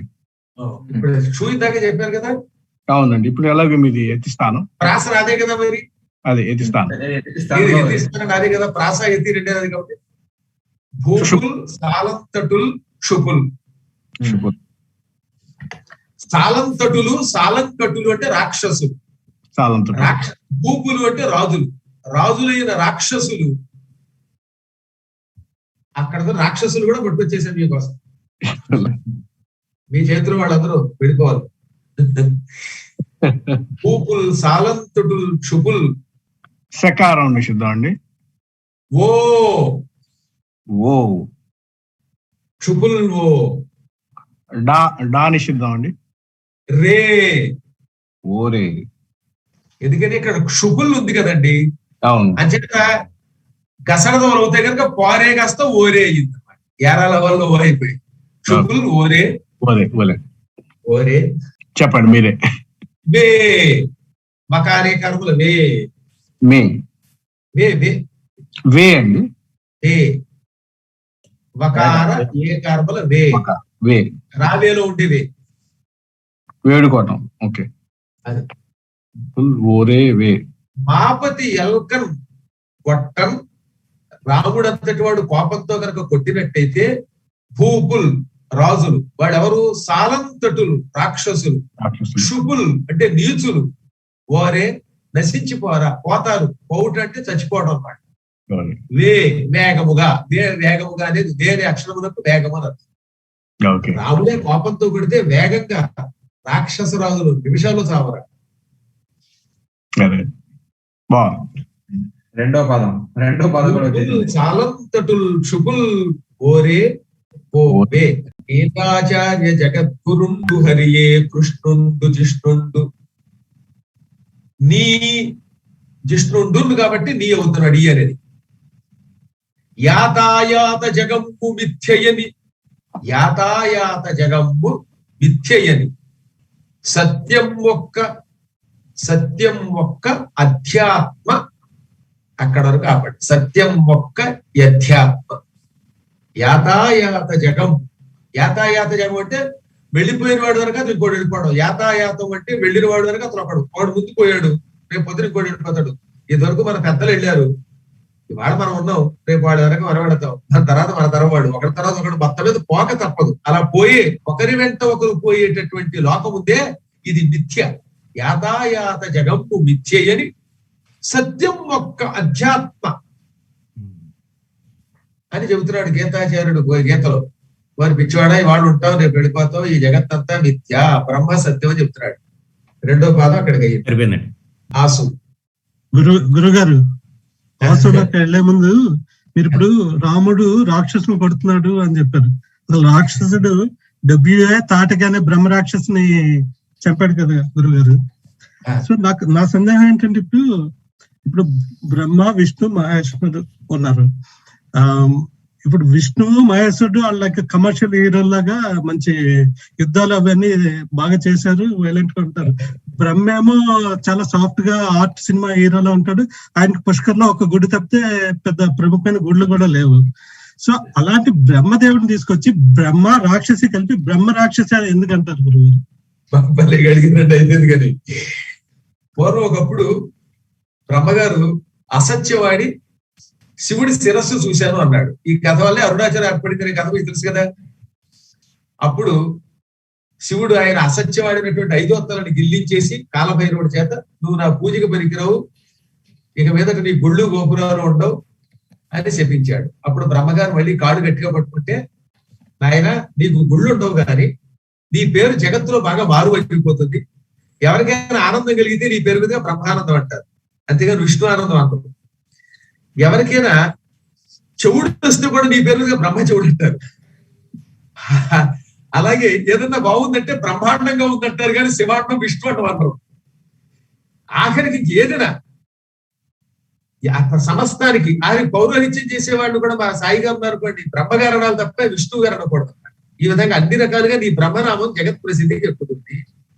ఆయన రాక్షసుడు కూడా బ్రహ్మ రాక్షసుడు అంటారు. ఆయన పద్మాగర్ గారు అవధానం చేస్తే బ్రహ్మశ్రీ అంటారు కానీ విష్ణుశ్రీ అంటారు. ఈ విధంగా బ్రహ్మశబ్దం జగత్ ప్రసిద్ధికి ఎక్కుతుంది. నీకు గుడి లేకపోయినా నీ పేరు మాత్రం అన్ని రూపాల్లో మారుమైపోతుంది. ఆఖరికి అప్రస్తుతం బాగుందనుకుడు కూడా బ్రహ్మాండంగా ఉందని అంటారు. గురుగారు ఈ రాక్షసుల గురించి మాట్లాడారు, దాని గురించే నా ప్రశ్న తర్వాతది కూడా. మరి దేవగురు కుమారుడు రాక్షస గురువు దగ్గరికి చదువు నేర్చుకోవడానికి పంపడం ఏమిటి? ఆయన అది తెలిసి కూడా అంగీకరించడం ఏమిటి? విద్య నేర్పడం ఏమిటి? ఏమిటండి మన దేశంలో ఈ గురు శిష్య పరంపర? దాని గురించి కొంచెం చెప్పరు పద్య రూపంలో? విద్యాక్షేత్రము పల్లవింపగను పుష్పింపంగ కష్టించి తన్ విద్యార్థుల్ పితృతుల్యుగా దలచి స్పందింపంగ దైత్యుండకో ఆద్యుండైన గురుండు శుక్రుడగు విద్యార్థులు వ్యసంజేర్చి సంపద్యోగంబును గూర్చు తద్గురునకు భక్తిం నతుల్ చేసేదన్ తద్గురునకు భక్తిం నతుల్ చేసేదన్. ఈ పద్యం తప్పనిసరిగా రాయించండి. మహావేగంగా రావడే కాబట్టి మంచి ప్రాస్తో కూడా వచ్చింది. అల్లవించాలి, పుష్పించాలి. తనని విద్యార్థులు తండ్రిగా భావిస్తారు. అందుకే శుక్రాచార్యుడు శత్రువైనా సరే వాడు కొడుకుని తన దగ్గరికి చేర్చుకున్నాడు. పూర్వకాలంలో వైయక్తిక స్పర్ధ ఉండేది కాదు, అభిప్రాయ భేదాలు ఉండేవి. ఇప్పుడు కొట్టుకు తెచ్చిపోతున్నాం కానీ వారు రాజకీయ నాయకులకు కానీ గురువులకు కానీ మధ్యలో ఏం తగాదా ఉండదు కదా. గురుడికి శుక్రాచార్యుడికి మధ్యలో కొన్ని భేదాలు ఉన్నాయి, కానీ గురువు గారు అంటే ఎంతో ఇష్టం. నిన్ను చూస్తే శుక్రాచార్యుడు ఎవరన్నా తెలుసా, బృహస్పతిని చూచిన గౌరవం కలుగుతుంది రమ్మన్నాడు. అది ఆ కాలంలో మహానుభావుల యొక్క లక్షణం. మరి పేరుకు గురువు గారు అని పొగుడుతాం కానీ అసలు గురువు శుక్రాచార్యుడు. శుక్రాచార్యుడి దగ్గర మృత సంజీవన విద్య ఉంది. ఆ విద్య దేవగురువు దగ్గర కూడా లేదు. అందుకే తన కొడుకులు పంపి నేర్పించుకోవాల్సి వచ్చింది. పురాణం అండి.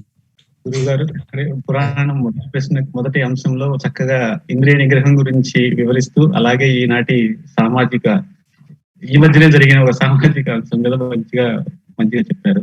ఇప్పుడు నా రెండవ పురాణాంశం అండి. బల భిన్ముఖ్య విషాదినాదవరులున్ పాలాక్ష బ్రహ్మాదులున్ జలజాతాక్ష పురందరాది సురులున్ జర్చించి నీ మాయలందెరియన్ లేరట నా వశం బెతెలియన్ దీనాతి నిర్మూల యుజ్వల పంకేరుహ పత్రలోచన గదా చక్రాంబుజాధ్యంకిత. అగజానన పద్మార్కం గజానన మహర్నిశం అనేకదం తం భక్తానాం ఏకదంతో ఉపాస్మహే.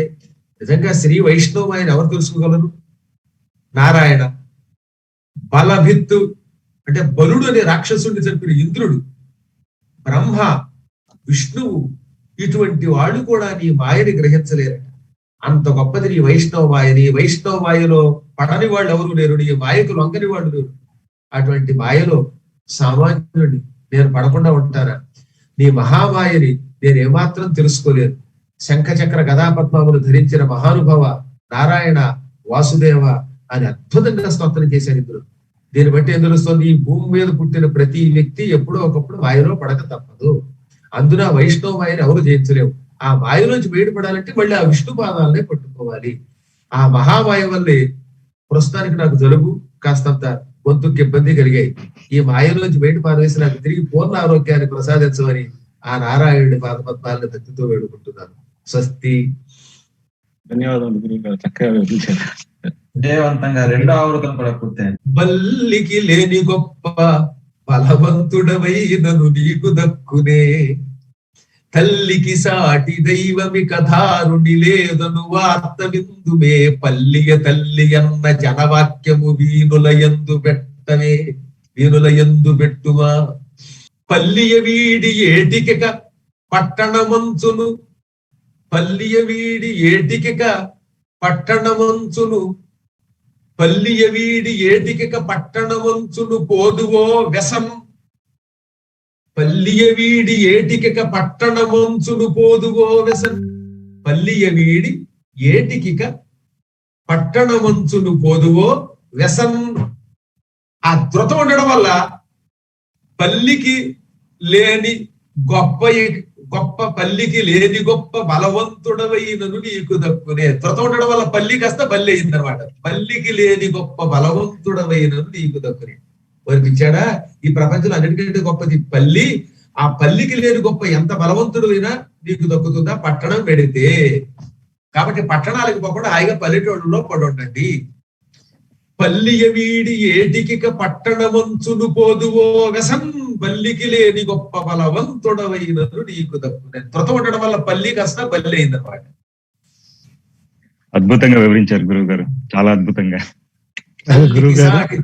కథారుడి లేదను వార్త విందువే పల్లియ తల్లి అన్న జనవాక్యము వీనులయందు పెట్టుమా పల్లియ వీడి ఏటికిక పట్టణమంచును పోదువో వ్యసన్ పల్లికి లేని గొప్ప బలవంతుడవైనను నీకు దక్కునే.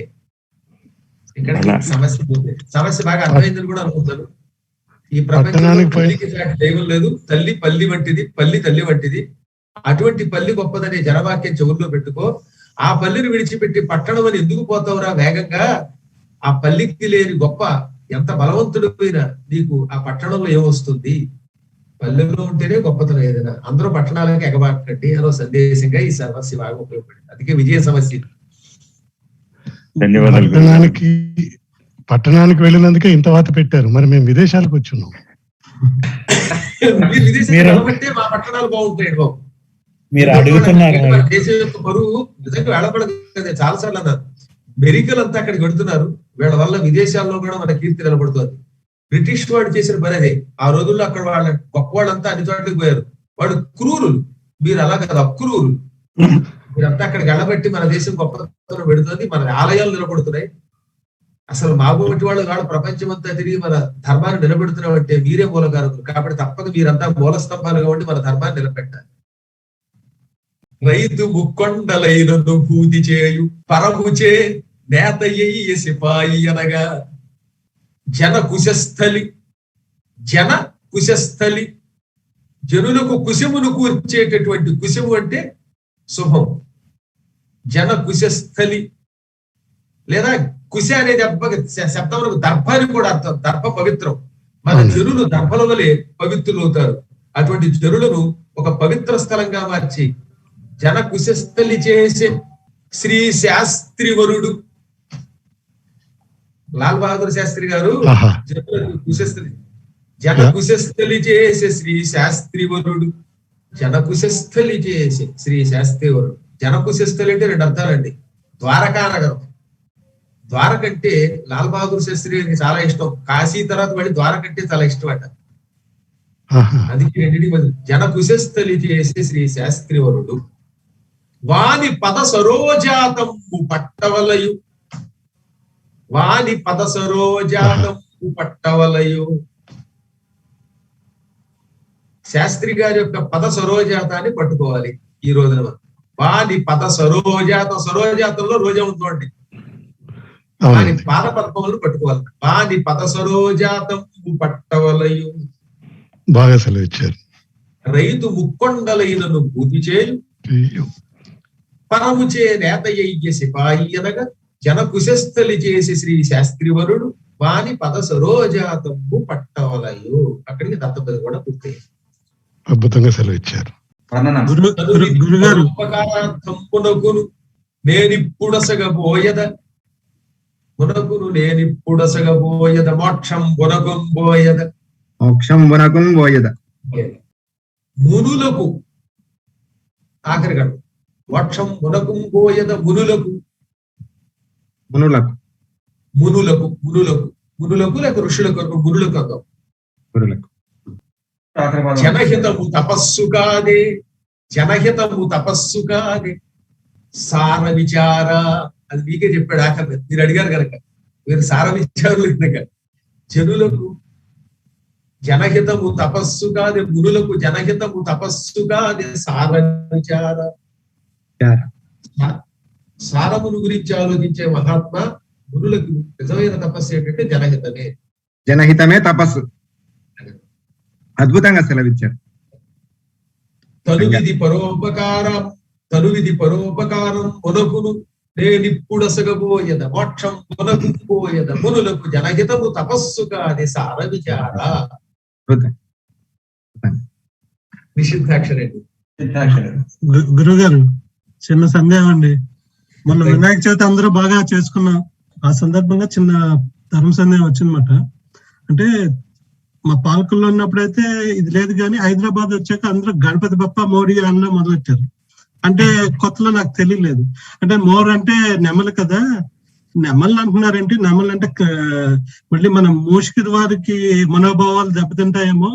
మరి ఈ నెమల్ని ఎలా తీసుకొచ్చారు దీంట్లో గణపతి బప్ప మోరియాలో అని సందేహం వచ్చిందండి. ఏమంటారు దానికి?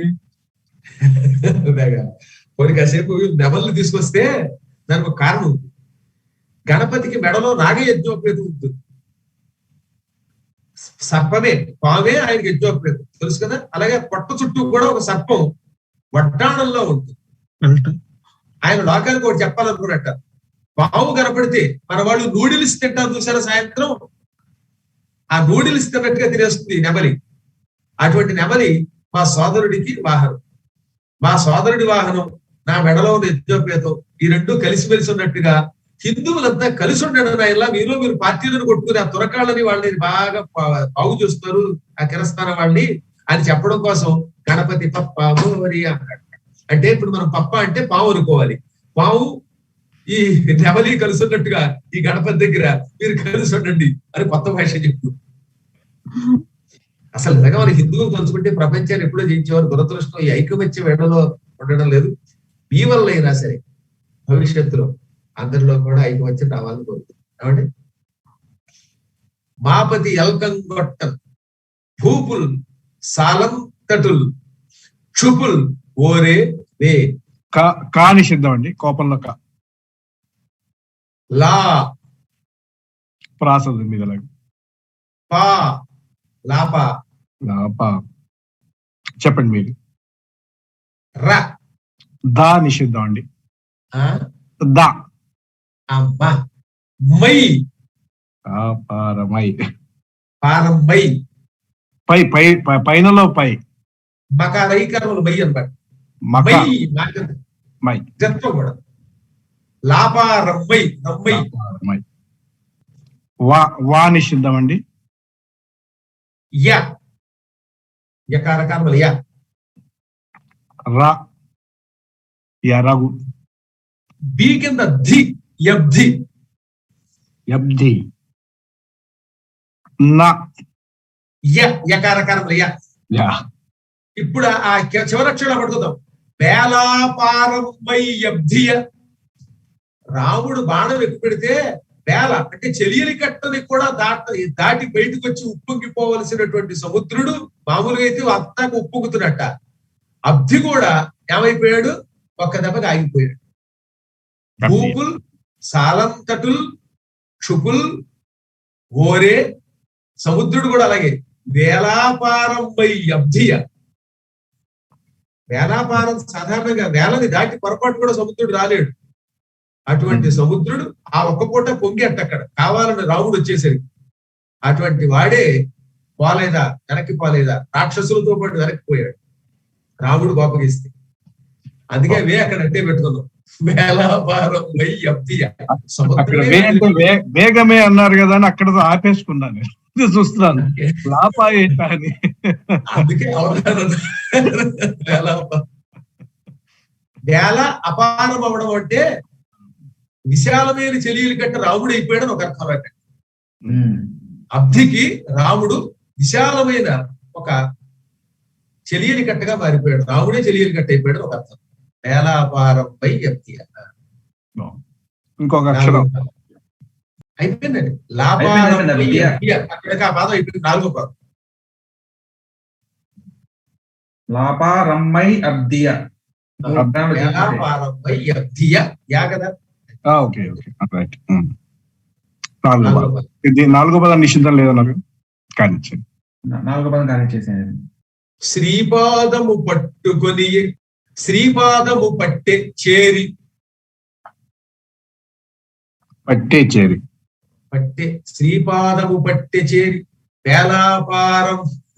వేలాపారమ్మై అబ్దియ శ్రీపాదము పట్టె చేరి శ్రీరామునకు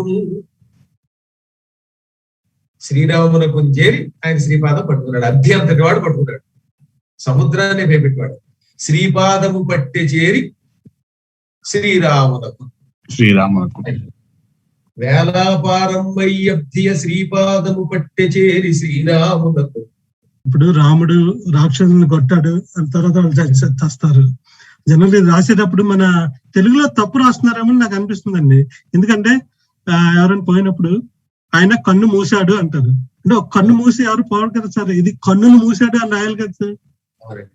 అది నా సందేహం అండి. ఒక కన్ను మూసి ఎవరు ప్రాణం ఉన్నంతసేపే ఆ వ్యక్తికి విలువ. ఆ ప్రాణం పోయాక ఒక్క కన్ను కాదు, 2 కన్నులు పోయి ఒక్క కన్ను అయిపోయింది. ప్రాణం ఉన్నంతసేపు ఆయన గౌరవిస్తాం, ప్రాణం పోయాక వాడు పోయాడంట. అంత పూర్వం దాకా ఆయనండి, ఆయన మహానుభావుడు అన్నారు వాడు కూడా, వాడా పోయాడండి. ఒక కన్ను మూసాడంటే పర్లేదు అంటారా అది తెలుగులో? యాక్చువల్గా తెలుగులో కన్ అనేది బహువచనానికి సూచికగా వాడతాం. అందుకే కన్ను మూసారంటే కన్నులు మూసారు అన్నమాట. ఒకటి కను కదా, అందరూ కన్నులు మూసినా సరే వారంతా కన్ను మూసారు అంటే సార్. ఇప్పుడు వీధి అరుగువారు, అసలు ఒకప్పుడు అరుగులే లేని రోజుల్లో ప్రపంచానికి అరుగు యొక్క గొప్పతనం ఏమిటి? ఈ ప్రస్తుత కాలంలో అరుగులు లేకుండా పోయి కదండి, అపార్ట్మెంట్లు వచ్చాక అసలు అరుగులే లేవు. మా చిన్నప్పుడు అయితే అరుగులన్నింటిలో ఉన్న ఏ అరుగు మేలు, పండితులు కూర్చుంటూ అరుగు మేలు అని ఎంతో పొగిడేవారు. అటువంటిది మళ్ళీ విదేశాలకు వెళ్ళి కూడా వీధి అరుగు అని ఒక గొప్ప సంస్థని స్థాపించి తెలుగుని, మన తెలుగువాడ కీర్తిని నలుమూలల వ్యాపింప చేస్తున్న మహానుభావులు ఈ సంస్థ వారు. ఆ వీధి అరుగు తరపు వారు ఇప్పుడు సన్మానం చేయడానికి మా దగ్గరికి వచ్చారు. లోపలికి ఏమైనా వారి లోపలికి ప్రవేశపెట్టండి, ఎదురుగుండా ఉంటారు. సన్మానం చేయడానికి ప్రత్యేకంగా వచ్చారు. నా అదృష్టంగా డైరెక్ట్ గా సన్మానం చేస్తారు. వీధి అరుగు తరపున వచ్చినటువంటి వారికి స్వాగతం కోరుతుంది. ఇప్పుడు న్యస్తంలోకి వచ్చేద్దామా? గీతాచార్య జగద్గురుండు హరియే కృష్ణుండు జిష్ణుండు. రామచంద్రుడి గారు లోపలికి ప్రవేశపెట్టాడు, కూర్చుంటారు. గీతాచార్య జగద్గురుండు హరియే కృష్ణుండు జిష్ణుండు ఈ యాతాయాత జగము విద్యయని సత్యం ఒక్క అధ్యాత్మ విద్య. 3వ అక్షరం వి కదా ఇవ్వాలి మీకు. అధ్యాత్మ వి 3వ యా కింద ఇక్కడ కొద్దిగా చివరి మార్చండి. అధ్యాత్మ దాత అనేది యాతాయాత జగము విద్యయని సత్యం ఒక్క అధ్యాత్మ దాత తావిన్ నీ వచ్చేసింది. ఇప్పుడు మీకు భూమిలోని మానవులకు దర్శింపగా చేయవి. తావిన్ భూమిలోని మానవులకు దర్శింపగా చేయవే. అధ్యాత్మదాత తావిన్ భూమిలోని మానవులకు దర్శింపగా చేయవే. బాగుంది. ఇంకా 13వ అక్షరం విద్యాలో ధ్యా ఆఖరి కదా. అంతేనండి. ఆ తీర్థస్థిత సర్వశాస్త్రముల ఆ తీర్థస్థిత ఆ అనేది సమంతాత్మక ఆశయమాచారంగా ఆ తీర్థస్థిత అంటే సమస్త తీర్థములను ఆ తీర్థస్థిత సర్వశాస్త్రముల విద్యాసారమే గీతయౌ. మీకు ధ్యా కూడా ఇచ్చేసాం. ఆ తీర్థస్థిత సర్వశాస్త్రముల విద్యాసారమే గీతయౌ. గీతం అంటే సమస్త తీర్థయాత్ర స్థలాలలో ఉన్నటువంటి సారాంశం, శాస్త్రముల సారాంశం. ఆ తీర్థస్థిత సర్వశాస్త్రముల విద్యాసారమే గీతయౌ. అద్భుతం అండి, మహాద్భుతం. ఆ తీర్థస్థిత గీతాశాస్త్రం అంటే ఉపనిషత్తుల సారం అని చివరి చెప్తారు కదా, మరి సమస్త శాస్త్రాల సారం. ఆ తీర్థాలని ఇటు శాస్త్రాలని రెండింటినీ కూడా ఇందులోకి తీసుకొచ్చారు. అద్భుతం. అజ్ఞానమ్మను చీకటి విజ్ఞాన విలోకనమున విడువగా సూర్యుండు సూర్యుండజ్ఞాన దూరుడగుచును సూర్యుండజ్ఞాన దూరుడగుచును సజ్ఞానమసంగు రామచంద్రుండగుగా సజ్ఞాన విభుండు రామచంద్రుండగుగా. అది మిహిరద్వీప నగరి కదా, సూర్యోదయ స్థానం అన్నమాట. అద్భుతం అండి. అవిద్య అనే చీకటిని తొలగించే సూర్యుడు ఉదయించే దీపం అమ్మవారు అన్నాం. దాన్ని మీరు రామచంద్రుడు అన్నారు కాబట్టి సజ్ఞాన విభుండు రామచంద్రుండగు గాని మీకు ఆశలు ఇచ్చేసాం. పురాణం చివరిగా ఓ ప్రశ్న గురుగారు, ఈ చొప్పదంటు ప్రశ్నలు అంటే ఏంటండి? మీరు అడిగేవని చెప్పద్దు. చొప్పదంటు దానికి చొప్ప అంటే ఎండిపోయిన గడ్డి.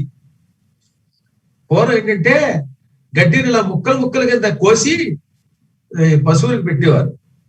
అప్పుడు ఏమంటే తేలిగ్గా దంటేది, అంటే నివరణానికి తేలిక అనమాట. నిజంగా పాపం ఎండుగడ్డి తినాలంటే కష్టం కదండి. మామూలు వాటితో కొలిస్తే, పచ్చగడ్డితో కొలిస్తే ఎండుగడ్డి కొంచెం కష్టం అట. అందుకని ఆ రోజుల్లో కూడా ఈ గడ్డిని కట్ చేసే మిషన్లు ఉండేవి పాపం.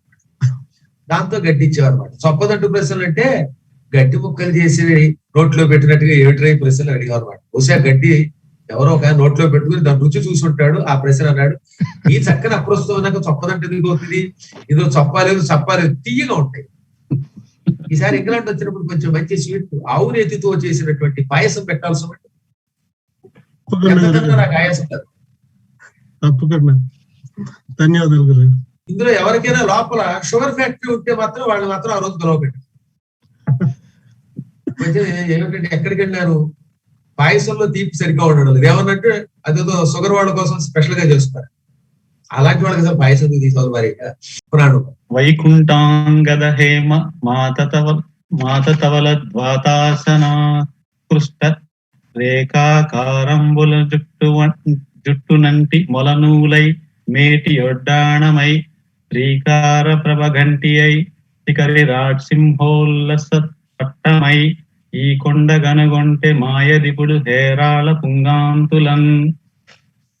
శుక్లాంబరధరం విష్ణు శశివర్ణం చతుర్భుజం ప్రసన్నవదనం ధ్యాయే సర్వ విగ్రహోపశాంతయ్యారు. ఒక్కసారి మీరు చక్కగా హరిని ఏమాత్రం విడిచిపెట్టడం లేదు. ఇలాంటి పద్యాలు చాలా అరుదుగా ఉంటాయి అన్నమాట. ఒక్కొక్క పాదం చెప్పండి అని దానికి అర్థం చెబుతూ ఉంటారు మీరు. వైకుంఠాంగద హేమ మాతతవల వైకుంఠ నీకు చేతులకి కంకణములుగా మారింది. మాతతవల ద్వాతాసనాకృష్ట. వాతాసురుడు అంటే సర్పం. ఆయన నీ నడుముకి ఒక వడ్డాణంగా మారిపోయాడు. భగవంతుడు అలా శరీరం పెంచుతూ ఉంటేట సమస్త లోకాలు. పోతన గారు అయితే రవిబింబం ఉపబింబ పాత్రముకు చత్రమైన రవిబింబంతో కొలిచాడు. ఈయన ఏకంగా మొత్తం వైకుంఠం వంటి సమస్త లోకాలకి తీసిపోయాడు. వైకుంఠమే ఏకంగా ఆయనకి శరీరానికి కంకణాలు అయిపోయాక, ఆదిశేషుడు నడుముకు చుట్టుకున్నటువంటి వడ్డాణం అయిపోయాక, పాతాళమేమో పదపీఠం అయిపోయిందిట. ఇలా భగవంతుడైన విష్ణువు విశ్వమంతా వ్యాపిస్తే ఈ లోకాల్లో ఒక్కొక్క లోకం ఆయనకు ఒక్కొక్క ప్రాంతంలో ఒక్కొక్క ఆభరణం అయిపోయిందన్నారు. అంత విశ్వరూప వ్యాపకుడైన శ్రీమన్నారాయణుడు ఎల్లవేళలా మనల్ని రక్షించుగాక. నారాయణ కటాక్ష సిద్ధిరస్తు. నిజానికి పురాణం మామూలుగా ఇంకో 10 నిమిషాలు చెబుతారు కానీ ఇవాళ కొంచెం జలుబు వాళ్ళు ఎక్కువసేపు చెప్పడం క్లుప్తంగా చెప్పాల్సి వస్తుంది. ఈసారి నెక్స్ట్ పురాణంలో ఎక్కువసేపు చెప్పుకుందాం. చక్కగా వివరించారు గురువు గారు. స్వస్తి. ధారణ కూడా చేసి గురువు గారు ధారణ వెనక నుంచి వస్తాం కదా మరి. ఇప్పుడు ధారణ గస్తంతో మొదలు పెడతాం. అయితే అంబరు సర్వమానవ భవార్తిని వాపిడి భక్తి రాజబింబం బగు వ్యాసమౌని కృత భాగవతంబు పఠించున్నప్పుడు నా కుంబలుగందు తోడయితి క్రొత్తగా ఇప్పుడవధానమందు నన్ను బసివాని బ్రోము మనోహర ధారణ నిచ్చి ప్రీతిమయీ అని ఒకసారి అమ్మవారికి నమస్కారం చేసుకుందాం. 1 అక్షరంలో గి, 2 తా, 3 వి, 4 పాదంలో మాత్రం 13 అక్షరంలో త్యా పెట్టి గీతా విద్యతోటి గీతా సారాంశం మీద పద్యం అడిగారు వారు. గీతాచార్య జగద్గురుండు హరియే కృష్ణుండు జిష్ణుండు నీ యాతాయాత జగంబు మిథ్యయని సత్యం ఒక్క అధ్యాత్మదాత. అధ్యాత్మదాత అని సంబోధన చేయడంలో ఒక కృష్ణుడే అధ్యాత్మదాత. తావిన్ భూమిలోని మానవులకు దర్శింపగా చేయవే ఈ తీర్థస్థల సర్వశాస్త్రముల విద్యాసారమా గీతయే అని వారికి ఇచ్చాం. ఏమన్నా అంతేనా? ఇక్కడ మాకు ఒక కాగితం ఉండదు, కలం ఉండదు, ఏముండదు. ప్రత్యక్షంగా ఇక్కడ 800 మంది చూస్తూ ఉంటే మీరు అడిగిన దాన్ని అప్పటికప్పుడు ఆసులుగా నోటితో చెప్పేసి మళ్ళీ ఆఖరి అప్పు చెప్పేస్తూ ఉంటాం అనమాట. ఇప్పుడు నిషిద్ధాక్షరి రామచంద్రరావు గారు మాపతి ఎల్కంగొట్టల్ భూపుల్ సాలంతటుల్ క్షుపుల్ గోరే వేలాపారం వైయబ్ధియ శ్రీపాదము చేరి పట్టే శ్రీరామునకు అని మీకు కూడా నిషిద్ధాక్షరి పూర్తి చేశాం. ఇక ఇప్పుడు వర్ణనాంశం. తనువిధి పరోపకారమునకును నేనిప్పుడు అసగబోయద మోక్షంబునగున్ బోయద మునులకు జనహితము తపస్సుగాది సార విచార. దత్తపదిలో ముక్కొండ, చేనేత, కుశస్థలి, ఆపై రోజా, ఈ 4 లాల్ బహదూర్ శాస్త్రి గారి నినాదం కూడా వచ్చేలా చెప్పమన్నారు మీరు. రైతు ముక్కొండలై నన్ను భూతి చేయు, రైతు ముక్కొండలై నన్ను భూతి చేయు, పరము చే నేతయ్యసిపాయి అనగా జన కుశస్థలి చేసే శ్రీ శాస్త్రివరుడు వాని పద సరోజాతము పట్టవలయు. వాని పద సరోజాతంలో రోజా గారిని కూడా ఇవిడిచాం. ఇంకా సమస్య. బల్లికి లేని గొప్ప బలవంతుడవైనను నీకు దక్కునే, తల్లికి సాటి దైవమిక ధారుని లేదను వార్త విందుమే. పల్లియ తల్లి ఎన్న జనవాక్యము వినులయందు పెట్టుమా, పల్లియ వీడి ఏటికిక పట్టణమంచును పోదువో వెసల్, బల్లికి లేని గొప్ప బలవంతుడవైనను నీకు దక్కునా.